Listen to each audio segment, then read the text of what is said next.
episode number 74 with Jonas Gjelstad.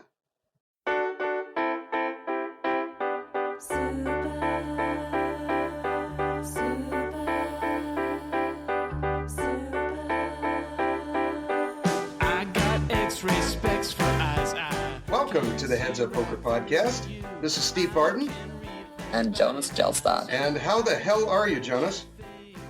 I'm pretty good, actually. Good. Now, yeah, you're in Norway right now, right? And I'm in California, so our time zone is, about 10 or 12 hours off, something like that? Oh, yeah. You just missed a bit. London is in UK, not Norway, but we're in Europe. I mean, it's a big time difference. Yeah. And what, you're Norwegian? You were born in Norway? Yeah, so I'm born and raised in Norway, and I lived there until I was 19. Then I decided to move to Thailand for a year. Oh, nice. You're not in Thailand now? No. Okay. You moved to Thailand when you were 19? Yeah, so I went there with 3 other poker players. We just decided to leave our parents' house and check out the world. Wow. It's funny you mentioned that. I've been to Thailand 4 times. It's a very, very beautiful country. I want to take my wife there. She's never seen it, and the beaches alone. I'm looking for kind of a second home, like a retirement home on the beach somewhere. Where you just open the sliding glass door and you walk out onto the sand. And I've yet to find a place that I think could fit that more perfectly than the islands around Koh Samui and maybe Phuket and Krabi in Thailand. It's just beautiful.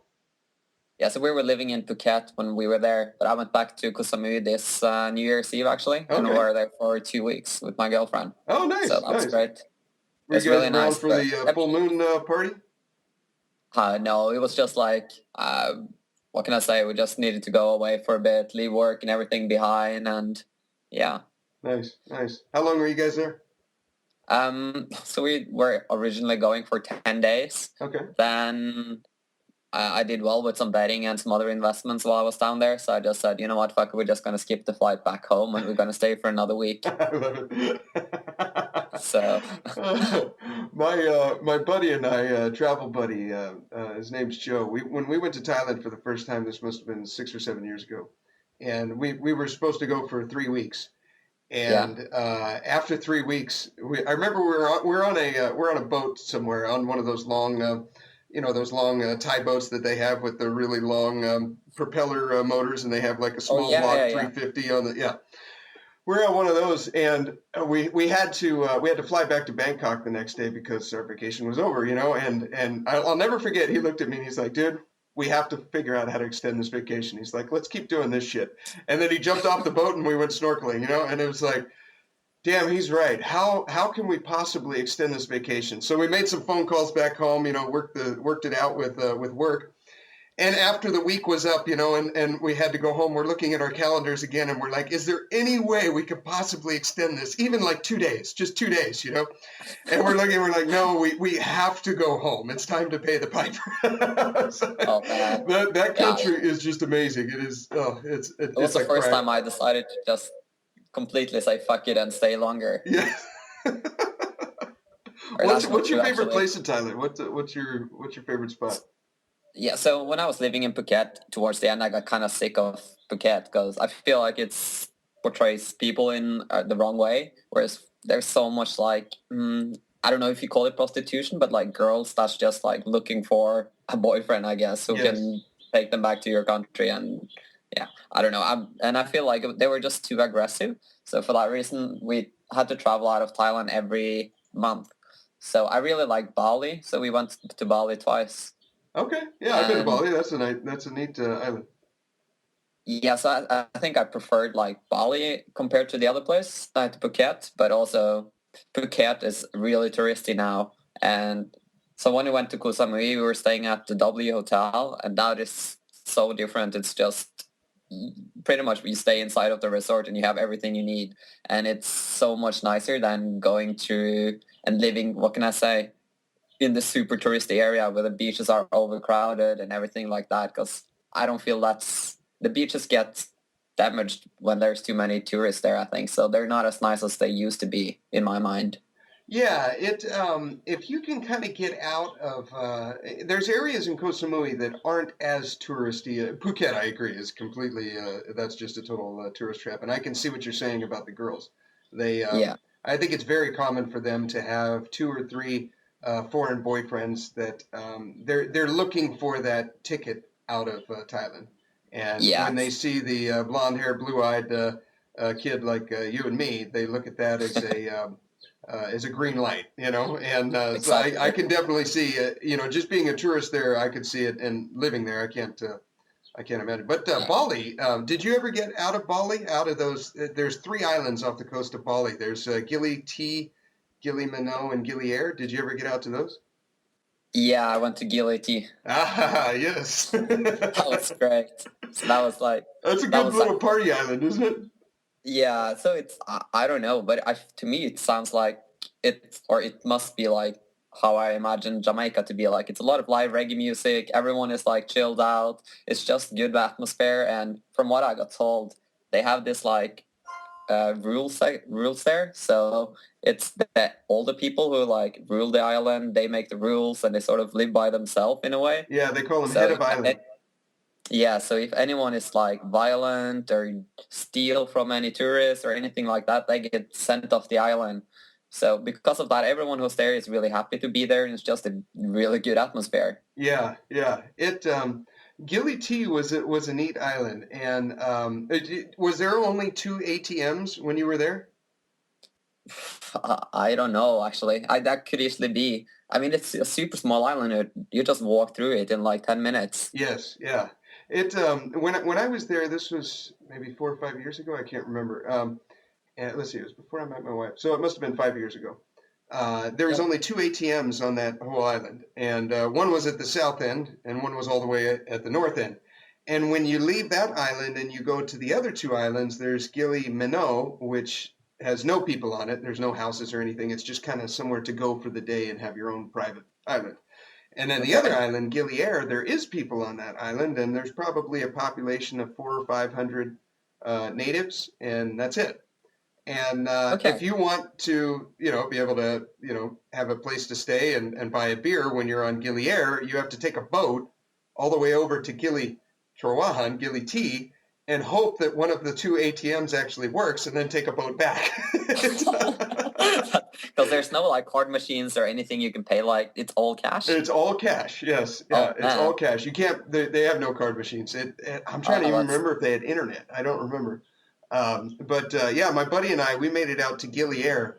And if you ever get back to Bali, which you probably will, because it sounds like you like it, you got to go to yeah. Gili Air. It is. Yeah, that sounds like a good recommendation. Oh my It God! was Yeah. so Now take as much cash as you possibly can before you go to the island, because you're going to be taking a boat back. I understand. I understand. If you run out, I had a close call. I was down to like my last $5, and Oh I really? paid that $5 to get a boat ride back to Gili T.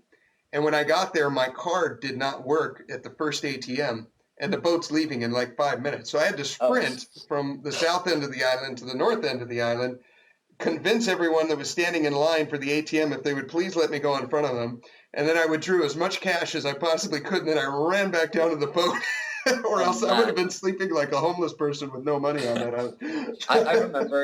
remember the good thing about Gili because it's an island. There's no cars. They just have these donkeys that Yes. rides this tiny place, and there were some of them that seemed more rushed than the others. We had to jump out of the way sometimes when they were coming too fast. I Everyone's mean, on bikes, it's a on funny foot, and on place. donkeys. It's a great place. So when we moved there, we were just 19, all pretty much grinding low stakes. One Mhm. of the guys were playing a bit high stakes. When we moved down there, we were all grinding like 1-2, 2-4, taking some shots up to 5-10. Okay. And one of the guys, he was 21, so he was a bit older, but he was also playing some 25-50. Wow. So for 2 of the guys, one of them being Felix Stevenson, I don't know if you heard of him. He sounds really familiar. He finished second in the WSOP in 2014 for Ah, okay. That's what I over know 5 there. million. So him and another guy just crushed it the first 3 months. And they just said like, you know what? I've made more money than I thought I was going to make on this trip. now I'm just gonna take time off and really enjoy this whole like experience. Whereas me, I was running a shit ton below EV and I was struggling. I was like, okay, I need just to motivate myself to put in the volume. And I think it was a learning experience being in that kind of environment when you can see how people's mindset are changing because of the way they're running. Yeah. And to me, like I had to really push myself in order to get in the volume for the first couple of weeks, and then eventually I just started making money and I just enjoyed it so much. I just kept on playing and playing. And this is just when I started learning PLOs. I just transitioned over from No Limit Hold'em to PLO. And what year was this? This was this 2010? Yeah, 2010, 2011. 2010, 2011. Okay, and you're playing on stars exclusively, or stars and full tilt, or what are you playing on? Yeah, so what I was playing on here was mainly stars and full tilt. Okay. And you were playing 510? Yeah. Wow. What's your bankroll for something like that, for playing 510? I guess I was quite aggressive. So when I was 19, I had about 100, 150K in my accounts, like poker accounts, but I also had some money that I withdrew because I made this agreement with my mom and dad because I dropped out of school when I was 18. I told them like, well, if I fuck it up and I lose all my money on poker, at least I have 50K in my bank so I can go back, I can study, I can become an engineer and live the life you guys want me to live. But luckily it didn't turn out like that, not yet at least. Yeah. But I've always been really into like making money in things I know things, such as poker. So I realized how easy it was back then when you could use something called poker table ratings. You could easily just search someone up, see if they were a winner or a loser, Yeah, and it was just so much fish. Yeah, so I was just having like a bunch of people playing for me, playing like No Limit 100. I think I had at most 15 people playing for me. Oh, you had horses. You were a backer. Yeah. So I just backed a lot of people, and I think I was a bit stupid at that time, but at the same time, one of them paid off really well. So he was basically covering for all of the others if they just lost it all, because I just sent them like 2K each. Yeah. And this guy just won like 60, 70K. So he just like killed it for me. And yeah, that was, I guess, the reason why I could keep on doing it. But I obviously learned, and I got scammed by a lot of these guys. They didn't follow the bankroll management we set. They didn't table select. And it was a bit of pain in the ass to deal with. So after that, I just decided to sort of like focus on a few that I know is dedicated and I know I can trust. Yeah. And step down on the numbers. Interesting. Now, okay, so you were 19 when you went to Thailand and you started playing professionally, and you had a 150K bankroll. How does a 19-year-old get 150K? Did you have business stuff from beforehand, or did you have a?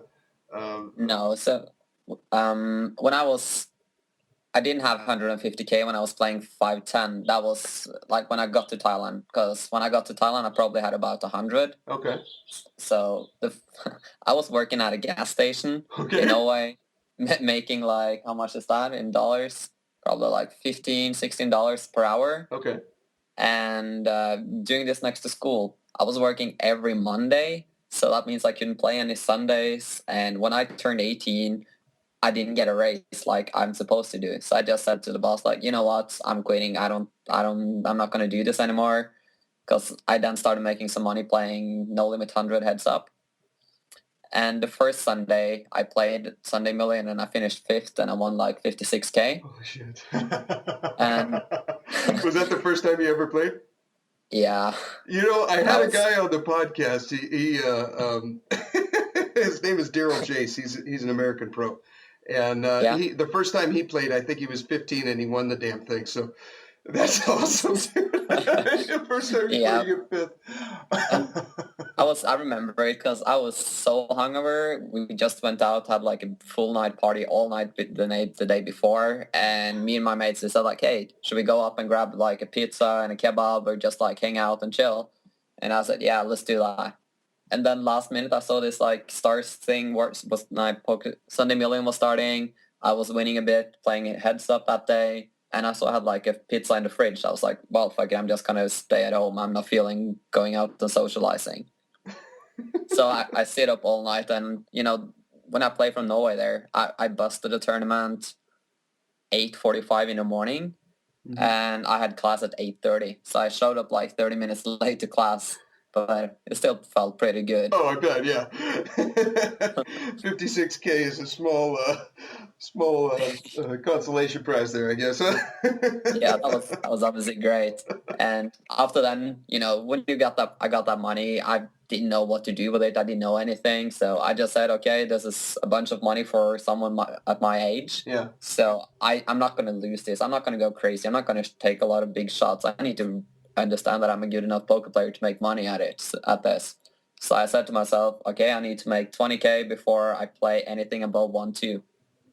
Nice. So I started sitting 1-2, and I made 20K there in 2 months, and from there on, it just sort of like went slowly uphill every month because it You was so made many 20K playing what? 1-2?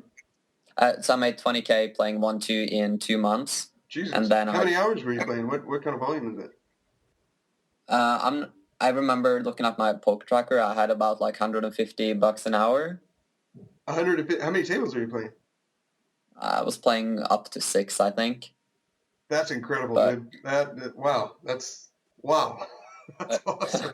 but it was just like a really smooth transition, and then when I felt the games were slowing out, Felix was transitioning into PLO, Yeah. and because we were moving together, I was like, well, I always respected Felix. He was always like a really dedicated grinder, and I was just talking some with him, mostly learning because I didn't have much to teach him. Yeah. But he helped me a lot, and because of that, I was able to become a winning PLO player. So I moved when we moved to Thailand, I was just starting sitting PLO, leaving Hold'em behind me because I tried to like do both, but it was just too big of a difference to do both at that time. Yeah. So I Okay. just focused on PLO, and from there on, I was able to, when I got back, I was playing some 25, 50, a bit shot taking, and I guess I had about 250 to my name back then. Okay. When I moved home from Thailand, and I was cashing out. I was going to buy a property in Norway,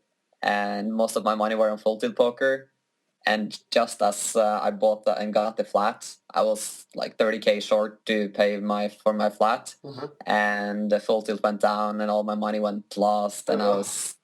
Yeah, I had to get back on the grind. I knew that. There was like no other thing I could do. So Yeah. I got back on the grind. I started playing on a stake and was just able to pay my mom and dad, who helped me out with the 30K within 2 months. And I was living in Norway for 6 or 7 months after then. And then I just decided to move to London with Felix. Wow. Okay. And so after that, you moved to. So did you buy the flat straight up, or do you have a mortgage, or?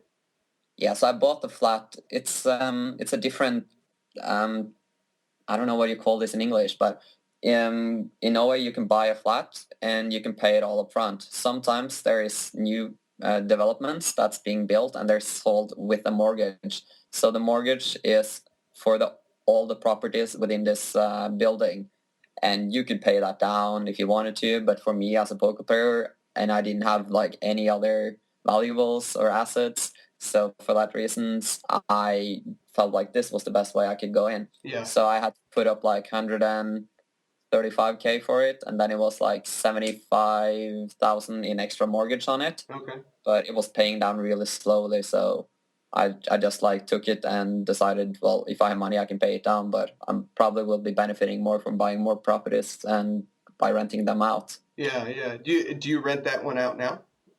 Yeah, but I'm gonna sell this now. Actually, I'm talking with an agency to sell it because it's not profitable enough. Okay. So what I'm doing now is I'm buying properties in Oslo instead, because of the Norwegian kroner now is so weak and the market is so crazy. So you pay like 2% interest on your mortgage in Norway now, and the kroner is so weak compared to what it was. So it's sort of buying a property for half of the price of what it was like 4 years ago. And are you going to be able to get a good profit on rent, or are you going to live in it? Yeah. So because of what I'm paying in rent, what I'm putting up, I'm making about like 12% a year from the initial money I put up. Oh, and nice. That is after tax. That is after tax and after the deductions from tax. That's really good. Yeah. So it's just like a way to get up some money and also start investing and securing a future, because I don't know how long I can be doing this, poker, sports betting, and all these things. Yeah, I really like real estate as well. I've got 2 properties out in Vegas, 2.5. I own halfers, one of them half with my folks, Okay. and then I've got one in California that my wife and I live in. And having something tangible like real estate to me is a lot of fun.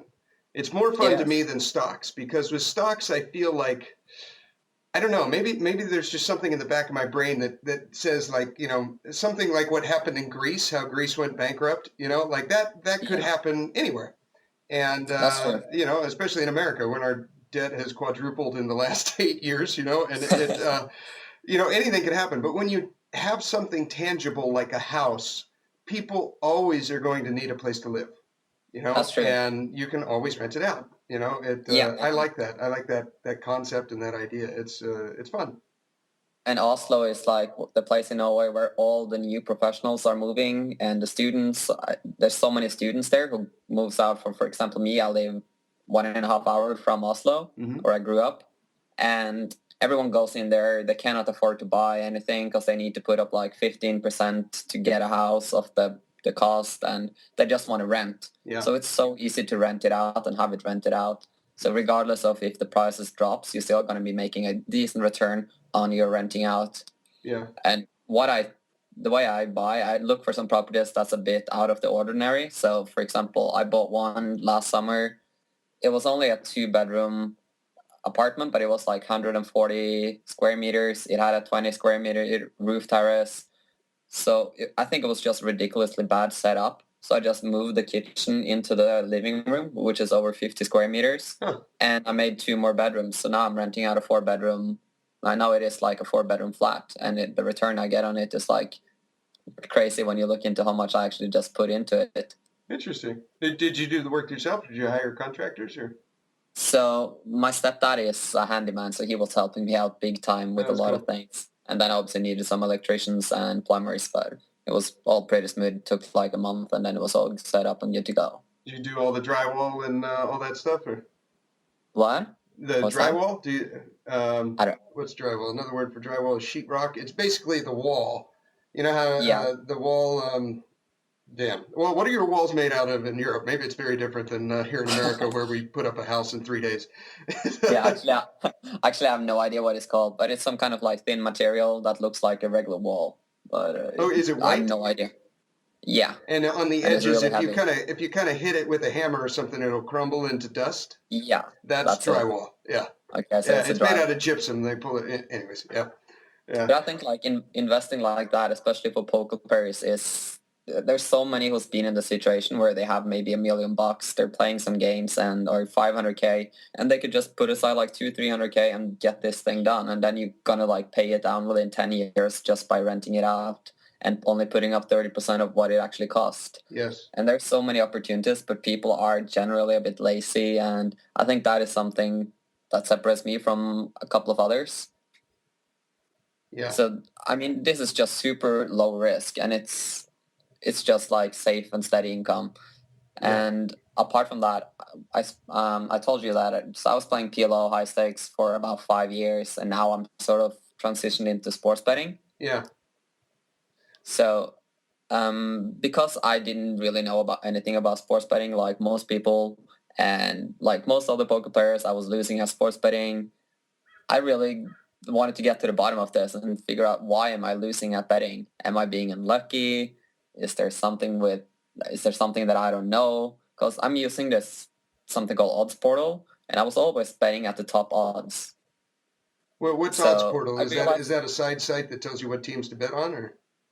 Yeah, so Odds Portal is sort of like what do you call that? Odds monitor. So you can see what kind of odds the different bookmakers are giving. Okay. You know what? I think we have a game. site like that for Vegas. It's called Vegas Insider, and you can see what the line is on a specific game at the Bellagio, and then you can see what a line is at the Venetian and one at the Hilton and like that. Is that kind of the same thing? Yeah. Okay. So it's exactly like that. So I always just follow my gut, and I always made sure I got the best odds. And I obviously I got unlucky sometimes, but I think also what I was doing wasn't profitable.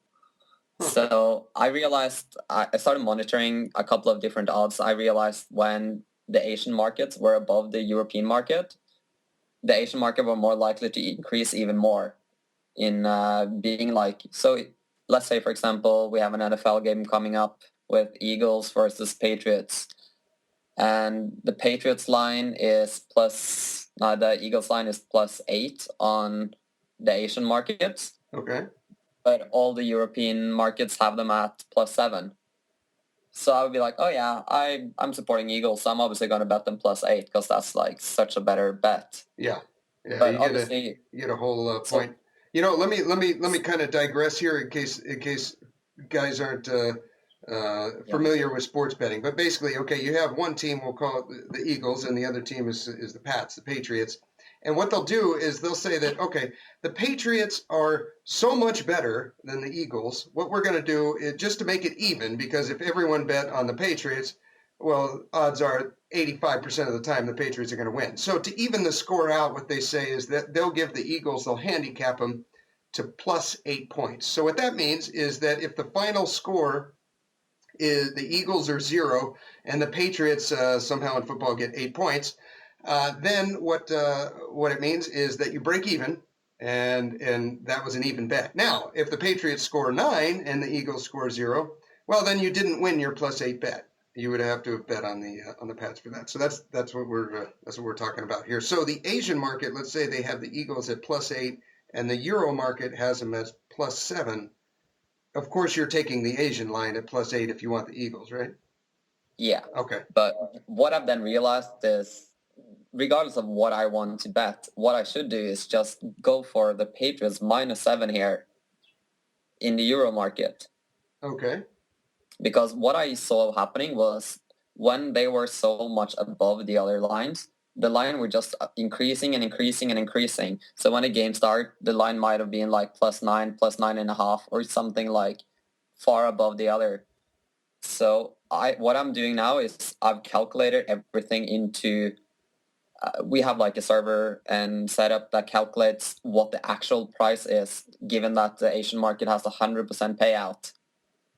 And then we look for deviations from that. This is really complicated, so I'm going to have to try to break this down. Okay, what do you mean by 100% payout? What does that mean? So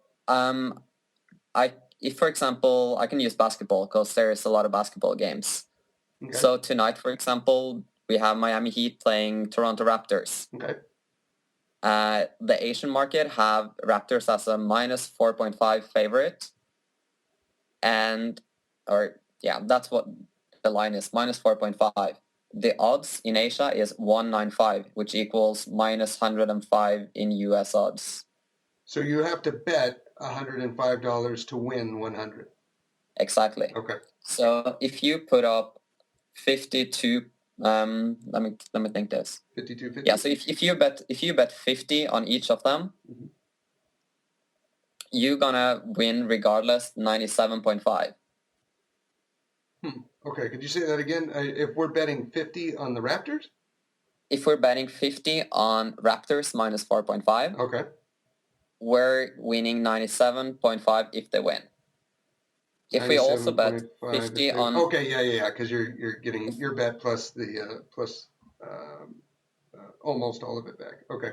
Yeah, so if we also put 50 on Miami Heat +4.5, at the same odds, regardless of what happens, we will win 97.5. So we will actually lose 250. That makes sense. The house has to take the rake in their cut. Okay. Yeah. So what we're doing here is we say like, okay, we know the line here is even for +4.5 on both of them. And we look throughout all the bookmakers to see if somebody is not following the movements. Because to some, maybe Raptors should be a -5 favorite, which means when you're betting Miami Heat +4.5, we know the odds should be even, but they might have them priced as +110, +120, and that's where my site come in. And my site is called edgebet.net, and we sort of try to break down how much are you expected to win depending on what the actual odds is in the Asian markets.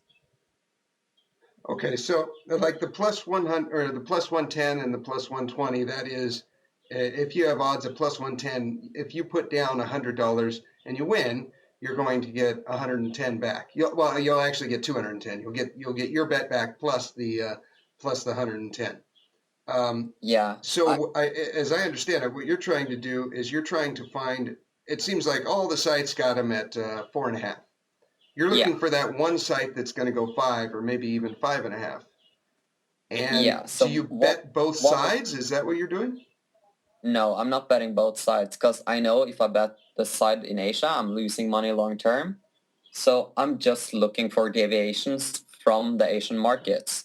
And it's really complicated. I don't really know how to say it in an easy way, but we can calculate your win rate. So for example, on this line now, that's why I'm using this. So when the odds is 195 on both outcomes in the Asian market, you will win your bet about 50% of the time at this given moment. Of course, right now, for example, there is 7 hours until the match will start. So there might be some changes in the odds and all that. But more often than not, you go in when a team is trending to drop and they will drop even more in odds. That's what we've seen. You go in on a team and they drop more in odds? Say that again? Okay, so let's say 30 minutes ago. Okay. The Asian market was they had Raptors as a -5 favor and Miami Heat as a +5 underdog. But now we see the trend. The tendency is on Raptors to drop, and they've already dropped. No, I said it the wrong way. Okay, fuck it. I'm really messing this up now, and I'm making it more complicated. You know what, Jonas? It's all good, man. It's all good. I'm just impressed that you're able to develop a piece of software that could read this shit. Because I was talking to my brother before I called you, because he's been sports betting as long as I've been playing poker, for over a decade, and sports betting is his thing, poker is mine. And but I do like to put some money on sports every now and then, just because it's fun, and honestly, it's tough for me to watch a game unless I have something writing on it. You know what I mean? Like, I just don't seem to care. Especially if it's some teams you don't care about. It's like you want to have some little sweat on the game. Oh yeah. That's why I do fantasy football, because if I didn't, I just wouldn't give a shit. I would just be betting the games all the time and just losing money and then trying to make it back in poker. And exactly. So tell me some of the things you and your brother spoke about, and I might be able to explain my thoughts of it in a better way. Okay. He was asking. He was talking about handicapping, and he said, "So is he like one of the Vegas guys that sets the line? Are you one of the guys that sets that decides that Raptors is going to be at -4.5 and the Heat is going to be at +4.5?" And it sounds like that's a no, right? What you're doing is you're trying to you're going off whatever the Asian market line is set at, and you're looking for someone that's doing something different, right? If everyone's got the NFL team at -7 and then one guy's got it at -8.5, well, something's going on there, and you can find an edge and know which side to bet because of that? Yeah, so that is sort of how I started making money at sports betting. I would say that is level 1 of sports betting. That's the easiest way for you to become a profitable sports bettor without having any knowledge about anything. Okay. What will happen with you is when you keep placing profitable bets with all these bookmakers, your betting limits will be reduced. Your betting limits will be reduced. What does that mean? So for example, if I sign up at PokerStars now, they have a bookmaker. And I was betting on just Premier League because I wanted to see how long I was able to bet with them for. Okay. So I placed 4 bets on the Premier League worth $10,000 each. Okay. And I won 3 out of the 4 bets, but they reduced all the odds that I was betting on. Wait, they changed the line just for you? They changed the line after I placed the bet. Because they saw then that they were pricing themselves above the market. So these are the like edge bet bets. Yeah. And now I'm only able to bet like $25 with them. Huh. So that is something that will happen eventually. Someone will make the change quicker than the other. But for that reason, I'm no longer able to bet anywhere but the Asian markets and in Vegas. But because I'm based in London, it's kind of tough to place bets in Vegas. So I had to sit down and then try to break down how can I even get in before of any movements in Asia. And I used whatever I learned from EdgeBet, and I've now figured out a way that I can beat the Asian markets. But that is a completely different thing, and that is something that I could probably sit down and would have to talk about for like a full day or something in order to make just to say everything that's on my mind. Okay. But at the same time, I would just leave even more questions than I've already done for this relatively easy explanation. Okay, so when it comes to, I got a question when it comes to adjusting the line. The only experience I have with this, and actually I have none other than listening to what my brother said about it. A few years ago, he and some buddies at work, they would, instead of doing it online, where you can place, 30 bets of $5 each, they would go to the casino and they would look and see who had the best numbers, and then they would go to the casino. And each one of them would bet anywhere from $200 to $500 on one team. And that casino instantly, when that happened, they would adjust the line. If they had the Raptors at -4.5, as soon as the three of them walked in and they laid down over $1,000 on one team, then they would say, okay, well, it's no longer 4.5 anymore. Now it's 3.5, right? Is that what that site was doing to you when you bet 10 grand? Well, they weren't doing it because of me, but then they checked the Asian markets, and when they checked the Asian markets, they were like, oh, fuck, we're actually pricing ourselves way above what's the actual price now. Okay. So we're just like, so the Asian market is, I can try to explain that a bit easier. So if I now go in on the Asian markets, I can see that I can bet, for example, $30,000 on the Raptors game tonight. Okay. And if I place a $30,000 bet, they will adjust the odds after I place the bet. So the Asian markets is just a reflection of the big bets coming in. Yeah. Okay. So I'm saying like, okay, I don't actually know this myself, or I said I didn't know this myself, but I just trust the guys that's putting on like hundreds of thousands of dollars to create this difference. Because if I place a $30,000 bet when the odds is 195 on both sides, they will then lower the odds on the side I'm putting on for $30,000 to 1.9, which is -110. And the other will then be increased to an even. Okay. So the odds there, when it's changing, it means like somebody is putting on a ton of money. And when somebody is putting on a ton of money, it usually means that they have a fair understanding of what's going on. They're probably not doing it just for fun. They probably have done some research and they know what the hell they're doing, right? Exactly. That's my thought. That makes sense. Yeah. Okay. My brother did the same thing. He would follow, there was some offshore accounts, and he had a line on some info of when all of a sudden $500,000 went over to one side, then they would usually take that side, But exactly. That's my point as well. And I've just like created this software that makes it easy for everyone to follow what's dropping and increasing in odds and how much more am I getting in at if I have access to a Bovada 5 dimes, and like what bets are available at those sites that they have priced above anyone else at this given time. Okay. And the server we have, it's updating itself every like 5th second, and Every what? it's just like every 5th second. So 5 times a second. No. Every 5th second. So for every 5 seconds, it updates over 600,000. Okay. So what is it? This math should be incredibly easy. 12 times a minute. Yeah. Okay. So 12 times a minute, and it does over 600,000.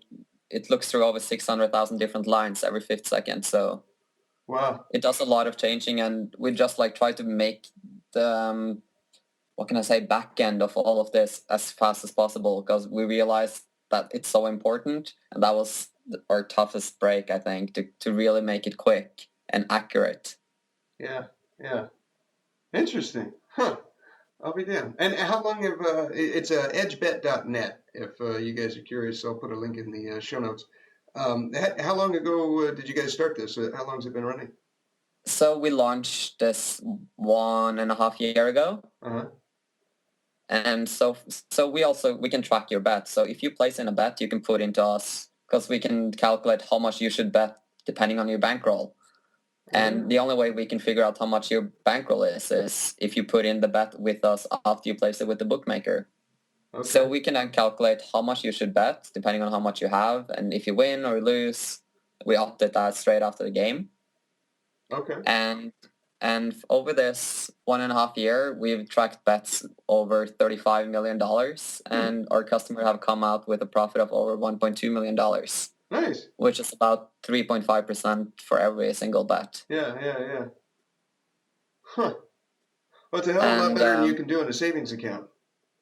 Yeah, it is. Because you can imagine, when you place a bet, it only locks up your money for like 3-4 hours. Yeah, not and an entire year if you get half every 1%. single day.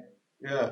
So to us, like, we're just trying to change the way the bookmakers are being run nowadays, because I don't think it's a fair way at all that they can just like say, so this is the issue I have with the bookmakers right now. They want to price themselves wrong on a lot of games because they're getting in so many games, bets on these same games regardless of what lines they have, because people just want to bet on their favorite teams and the top teams, and they put them together with an accumulator.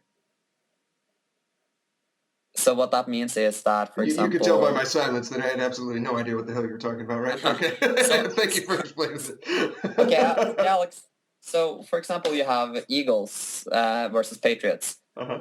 Patriots is going to win the game more often than Eagles. So let's say the true odds there should be minus 300. Okay. They are pricing themselves at minus 400. And people are everyone likes to bet the Patriots. Yeah, and people are just betting on the Patriots. They're betting on Cleveland in NBA. They're betting on Golden State in NBA, and they just bet them like straight up to a much worse price. Yeah. And they always bet the favorites, and they take them together into one betting slip. Yeah. And because of that, it's so easy for the bookmakers to see, okay, if someone is betting against this, if someone is not just backing the favorites on a weekly basis, maybe we can just see how they're doing. And if they keep doing this and keep betting on the overpriced odds, the value bets, then we're just going to shut them out. And I think that's like so rude towards everyone. And it's not fair, because I think it's a scam what they're doing. And that's something I'm trying to change. You know, this is interesting. And for you listening, this is how rich people think. Like, Jonas is not focusing on making money right now. He's focusing on changing how the casinos set the lines, and the money follows. You know, it's like I found this common theme with millionaires is that they don't focus on making money. They focus on creating some type of change and creating value in people's lives. And, you know, naturally, you know, if you're successful in business, then the money's going to follow. But that's not the objective. The objective is to win and win and win and win all the time. And when you do that, then you become successful in other areas of your life, like making money. That's cool, man. That is impressive. Now, one thing that interests me, okay, with the Asian markets, you keep going back to them. Are they just like at the poker table? I've noticed that especially Vietnamese players are very gambly. You know, they're just Asian guys especially, but if someone is Vietnamese at your table, and I can tell right off the bat because I've been to Vietnam, and I'll say some, you know, 3-word thing that I learned in Vietnamese, and if they respond, then I know that, okay, I have a gambler on my hands 80% of the time, until the other 20% of the time, you know, he's got to prove me wrong. But it's just, you know, I have ace high, I call, you know, like that. Is it the same way with sports betting? Are they just very aggressive? Is that why the lines are so... when it comes to sports betting, they are really good. They just care about making their margin. That's why I said they have about 2.5% margin. And so if I bet 30K on one side, they adjust the other odds up. And if they then get in a 30K bet on that, regardless of the outcome, they will make money. So they just want as much volume as possible, because that's how they run their business. Just like low margins, high volume. Huh. Okay. but they are extremely good. Are they? And Okay. So it's not just it's blind gambling over there. It's they know what the hell they're doing. yeah. And when you bet on the Asian market, you're betting against the top bettors in the world because they are the one changing the odds there, and that's the only place you can place those bets for those amounts. So, Interesting. so I would have thought it the is, opposite, but that's how much I know about yeah. sports betting. Okay. No. But I mean, I think it's a lot of fun things you can learn there, and it's just like I've always been into making money. I always liked the idea of making money and being independent for myself. Yeah. Yeah. And doing it for something I love is something I've been lucky to do within poker and now sports betting. And then now I'm trying to start this company, or I guess we can say we've been successful because we're making money and we made money in our second year. No, that's And impressive. I mean, you've had over 35 million in bets, and you've made your customers over $1 million in profit. That's I would say yeah, that's a so, success, Jonas. That's definitely a well, good start. Jesus, what? so So how does your site work? How, like, people go on and they sign up? Is it like a monthly membership, like a poker training site, or what is it?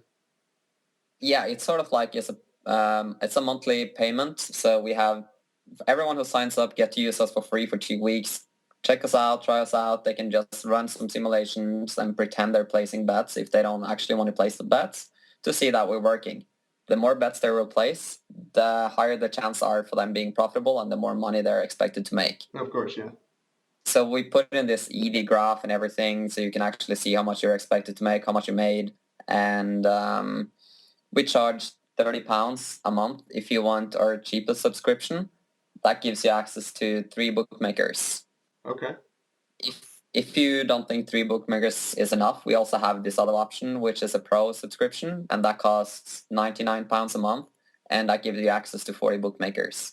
Okay. What's that equate to in dollars? You know? So £30 is about $40, and 100 is about 135. Okay. Okay. Per month. Yeah. Okay. But it's free for everyone to use for 2 months, and if you don't think you bet for enough to cover like the cheapest membership, Free for 2 months or for 2 weeks? 2 weeks. 2 weeks. Okay. So I think most people out there, if you bet for, or if you have, so everyone is also asking me, so how much time do I need to spend in order to make money at this?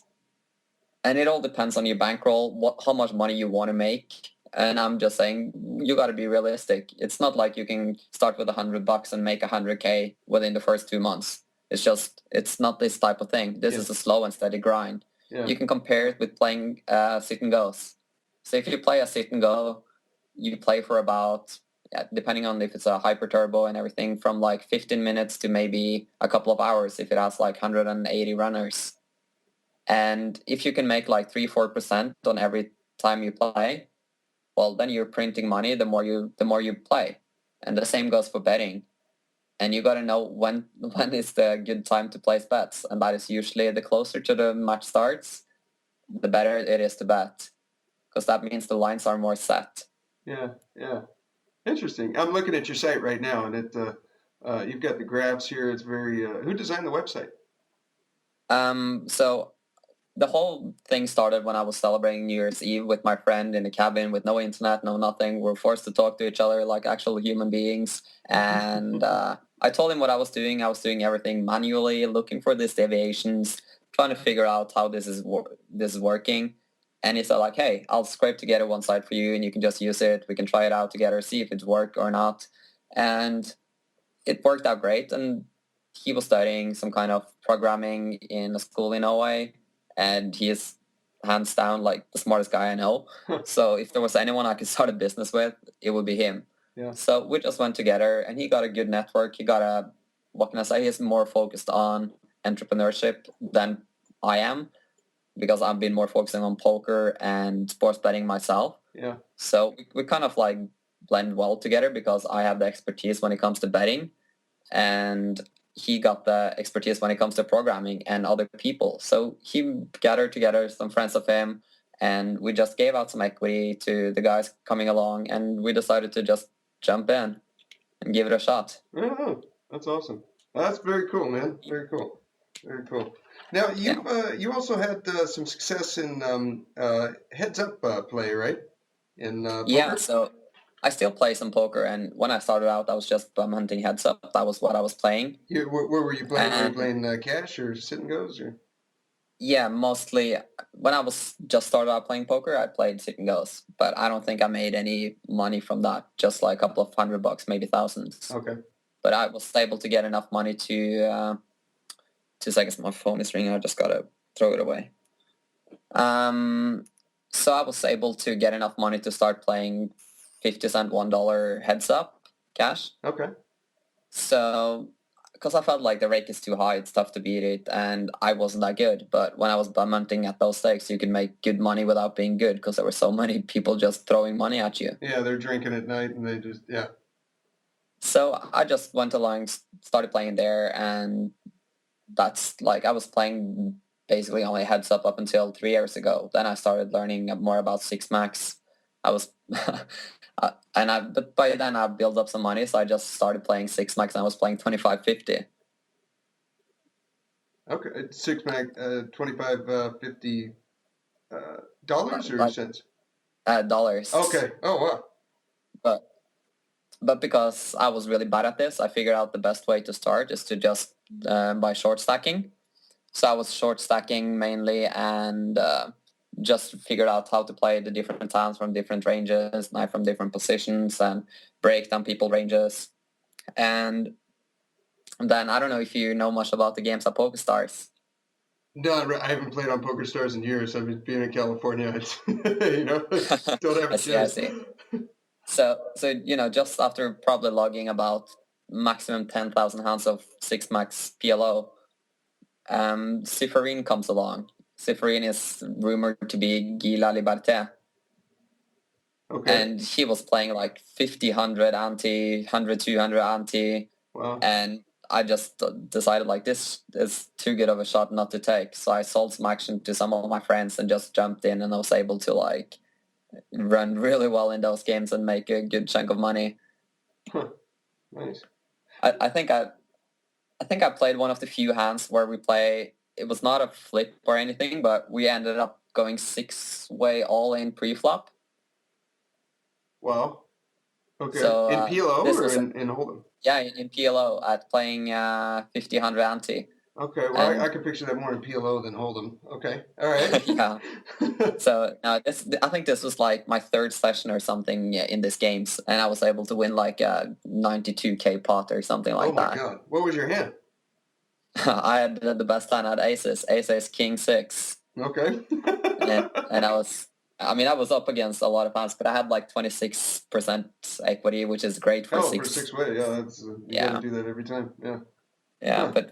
but luckily I held up, and it was the start of something fun. Oh shit. That's cool.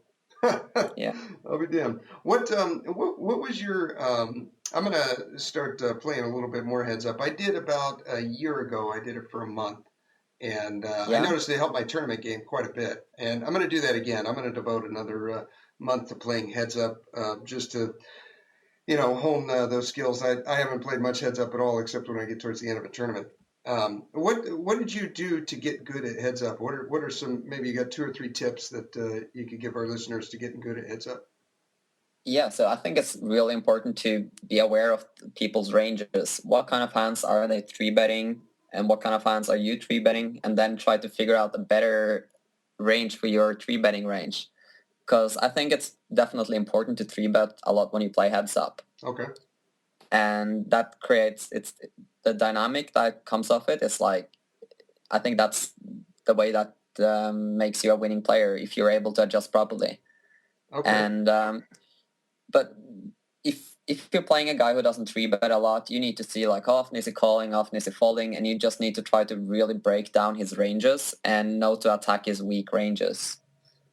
Okay. But you can see like you've obviously heard about Dan Coleman.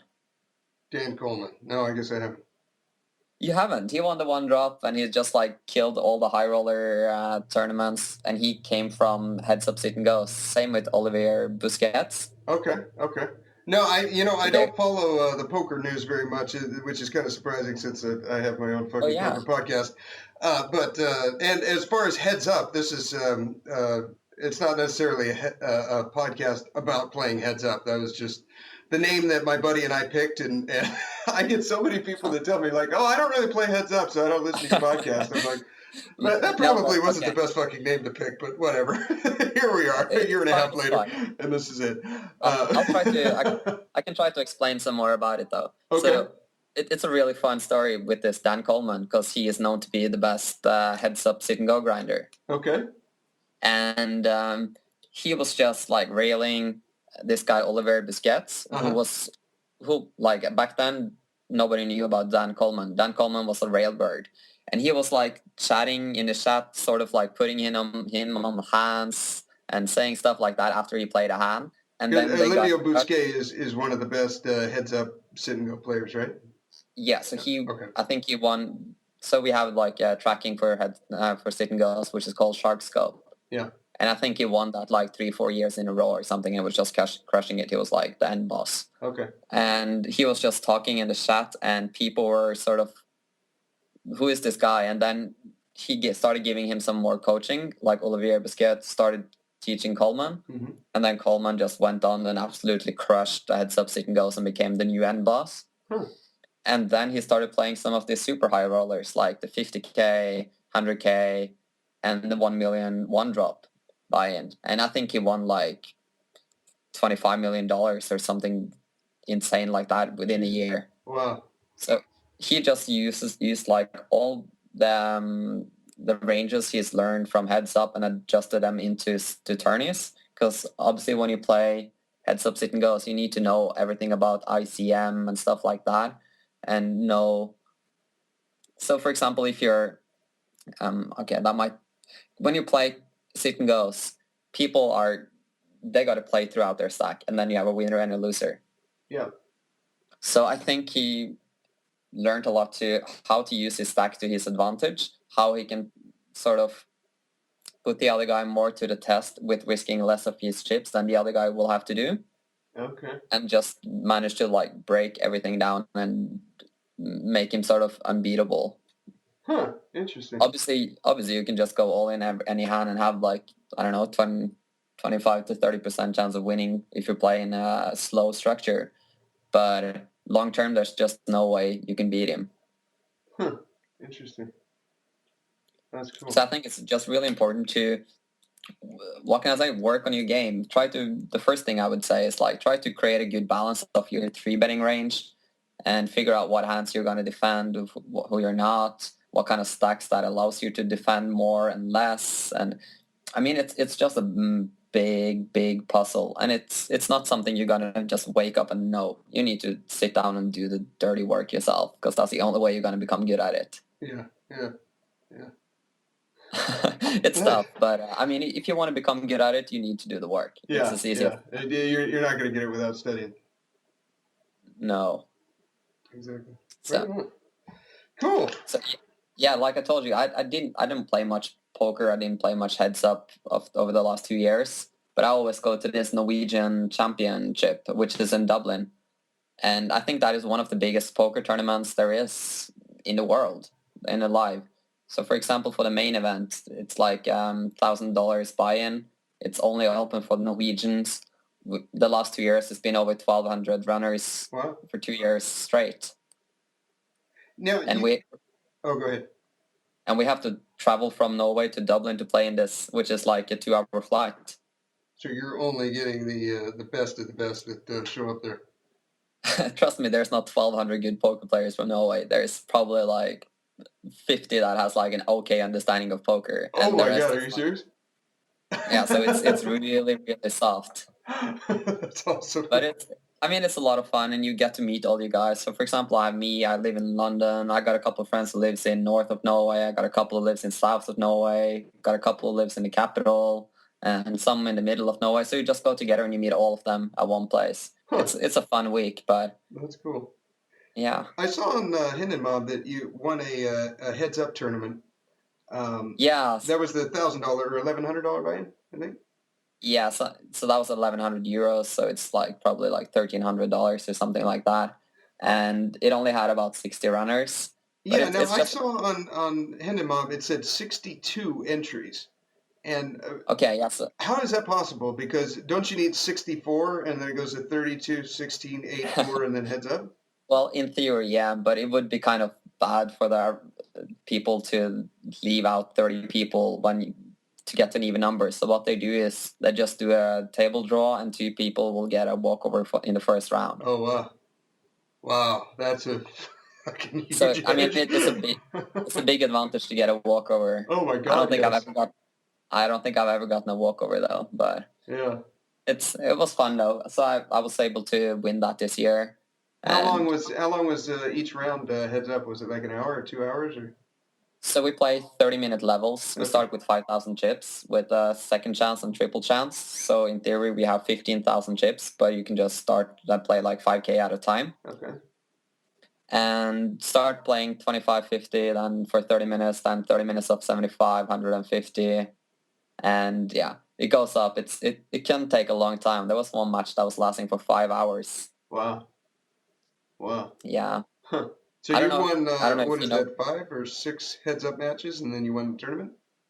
Yeah, I think I won 6 or 7. Okay. I'm yeah. Anyways, 64, 32, I was 16, 8, 4, 6. yeah. Six heads I up think I matches right in a row. I don't know if I've ever done that. When I've played a bunch of heads so, up sit and goes, I think I've won 5 in a row. I don't think I've ever won 6 in a row.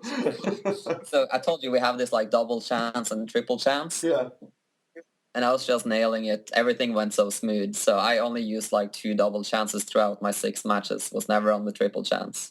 Now, does that mean that you play heads up and then you can buy back in for another 1,000 to do the double or Yeah, the so triple? no, you don't pay more. So in every round, you start with 5,000 chips, and you have a second chance, which is worth 5,000, and a triple chance, which is worth 3,000. Ah, And you but get your opponent keeps those 5 that he won from you. no. So new match, Hmm. it resets every time. Oh, okay. So Interesting. I was just So it's able like the to best 2 out of 3. no, because so if we play, we start with 5K each. I win the first one of you. I then have 10,000 chips plus a double chance and triple chance, and you have to change in your second chance. But you can also choose to use your triple chance at the same time. So you have 10,000 chips and I have 10,000 chips. But I am my extra lives behind. Okay. So you do when you win. Let's say you win the first match, you do keep those 10,000, and then your opponent can either do a double chance and just start with 5, and now you have 10, so you've got a 2-to-1 chip advantage, or he can get Yeah. into his triple chance and then just reload for the full 10,000, and you have 10,000 as well, and then you play again, and whoever wins that moves on to the next round. So if he goes in with his double and triple chance, and I have 10,000 and he then have 10,000, if he beats me, I can then do the same. I can use my double and triple chance and go in and have 10,000 versus his 20,000. Ah, okay, that's right. Yeah, I didn't think about that. You would still have the double. So That's it's cool. like I like that. yeah, so it's a more fun format, and it gives you more play for your money because I mean it's a championship event, and obviously it would suck to just be all in the first time and lose and get a setup. So it gives people more room to play, and I guess the better player will win more often. Yeah, that's definitely an edge for the pro. Yeah, That's a big so edge. it I was like that. That man, I want to play that thing. That sounds like fun. it is. So it was have you heard of Johnny Lawden? Johnny Lawden. No, I haven't. Man, now Johnny Lawden is kind of known for, I mean, he was crushing it online back in 2006, 2007. Okay. But he has been a sponsored PokerStar Pro for many, many years. What was the and screen name? I might recognize that. Bad IP. Damn, I don't know. Is that what it was on Full Tilt? Did he have the lizard? I think it was Bad IP, but I think he played more on the Euro sites like Okay. Microgaming or Prima or what it was called back then. Okay. But he is sort of known for this, like, what does Johnny Lawden think and everything like that. So he is a more profile poker player than I am. And we have a Norwegian run bookmaker that's run by the government, which has like absolutely terrible odds. But they were pricing. Wait, they were what's run by the government? A bookmaker. Oh, by the Norwegian government. Yeah. So when I was playing Lawden, they put me out versus him at a plus 135 to beat him. So that means I need to win like 42.5% of my matches versus him in order for that bet to be break even. Yeah. If I'm a favorite, or if it's a flip, like if it's 50, a flip, 50, then yeah, you're just printing money. I'm making like 17.5% on my bet. Yeah. So it's like absolutely, it was like the best bet ever, I think. Because I think I can say we're pretty even. I don't think he has an edge, but maybe he has, but I don't think if so. he does, But it's anyways, like 51-49 or something like that, right? There's no way it's yeah. a So bad flip. I put up a cocky like Facebook status saying like, hey, if anyone, because you can maximum bet like $1,000 with this site on a daily basis. And I said like, hey, if you have $1,000 and you want to turn it into 2,350, place your money on me versus Johnny Lawton tomorrow. And it took literally like 10 minutes, and then the odds on me were like minus 105. That's awesome. So I think a lot of people were betting on me, and I got a lot of like people like, yeah, there was no doubt you were always going to win this. I played versus you and Johnny, and I think you were a better player. And it was like, it was a lot of fun. And then I got into his head before, psychological warfare. That's great. No. You know he saw that before you guys played, right? Oh, yeah, I even tagged him in it. Oh, good, perfect. That's awesome. I would have done the same thing. It's just fun, though. You gotta always be able to have some fun when you play. It's not like the game is not more fun than you make it to yourself, I think. So yeah. And also when you play against friends like that, it's good to have this rivalry in between you. Yes. Yeah. Right on. So that was fun. Cool. And the bookmakers didn't know. He had a bad back pain, so he was struggling with his back, and he was just looking for a massage girl for the whole first like 2 levels. And after that, I think he was busted. So it was GG. Yeah. Nothing will take away your concentration like a fucking stabbing pain in your lower back. It was a fun tournament for sure. I'll definitely go back next year and play it again. Cool. Right on. Well, we should probably wrap it up here, Jonas. I really appreciate you coming on, man. This is really interesting. Yeah.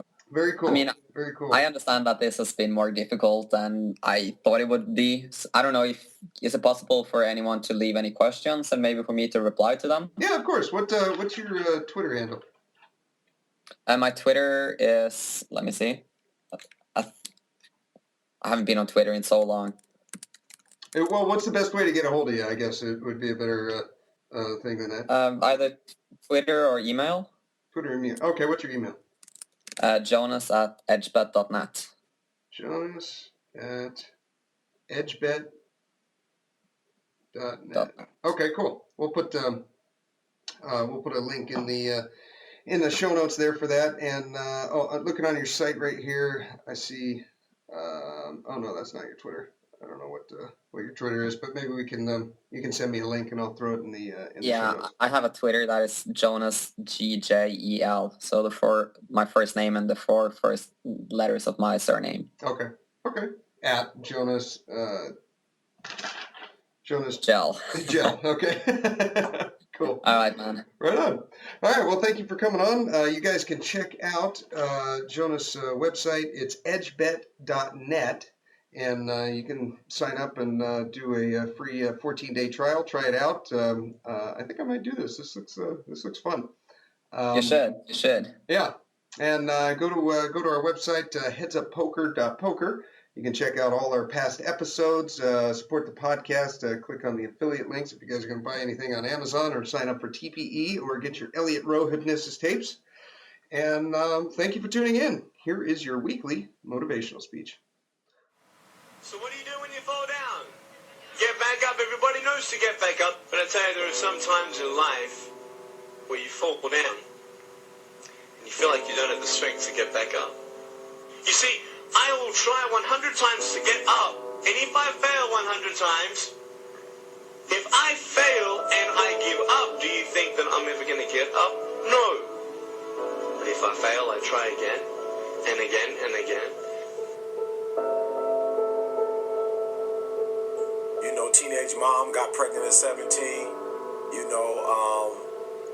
I just been failing my whole life, man. My old dude didn't come in my life until I was about 30, dropped out of high school, took 12 years to get a 4-year degree, man, I mastered failing, you know? So I'm like so many kids, man, in trouble with the law, in trouble in school, in trouble at home, just trouble. And somebody came in my life and spoke life into me. It was like, kid, you got game. Like, you a leader, you got a mouthpiece. Like, you gonna do great things, and you need to get your stuff together. And they challenged me, you know, and I accepted the challenge, and I just fell forward, you know. I learned from my mistakes, and I turned my mistakes into a book. I turned my mistakes into a message. See, you've got some talents and abilities right now you have that if you don't challenge yourself to use those talents and abilities, you'll never ever discover the full effect that they can have when achieving all the things that you want to achieve. Most people go through life never using the power they have. You have enormous power to begin to create all the things that you want in your life experience that most people go through life never using.